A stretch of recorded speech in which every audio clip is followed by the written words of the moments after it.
Seorang pria ditemukan tewas pada sebuah bangunan terbengkalai di sebelah barat Pizza Hut Delivery, Jalan Gatot Subroto Barat, Denpasar, Bali pada sekitar pukul 13 WITA, Senin 1 Maret 2021. Korban diketahui bernama Samin alias Pak D asal Jember, Jawa Timur. Ada luka di kepala korban. Salah seorang saksi, Iputu Suardike alias Doyok, 51 tahun mengatakan saat penemuan dirinya berada di trotoar depan TKP, lalu melihat korban yang dikiranya sedang tidur di bangunan tak beratap tersebut. Karena penasaran, Doyok lalu memanggil saksi lain bernama Sahwil, 48 tahun yang saat itu sedang bersamanya.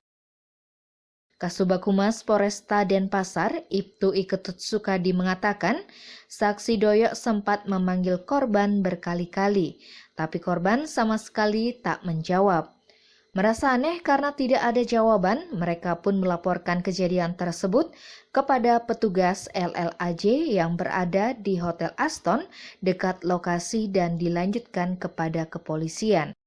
Selanjutnya, tim identifikasi Polresta Denpasar tiba untuk melakukan olah TKP dan penyelidikan. Peristiwa tersebut juga dilaporkan kepada Badan Penanggulangan Bencana Daerah Kota Denpasar guna dilakukan evakuasi. Dari hasil olah TKP, Pak D ditemukan dalam kondisi tewas terlentang dengan kepala menghadap ke arah timur laut dan kaki berada di barat daya.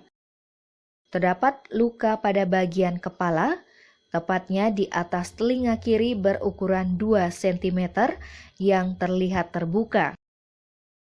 Belum diketahui penyebab meninggalnya pria yang diketahui sebagai pekerja rongsokan tersebut. Ibtu Sukadi juga belum berani berspekulasi mayat itu adalah korban pembunuhan menyusul luka di kepalanya. Tim Liputan Bali Express melaporkan.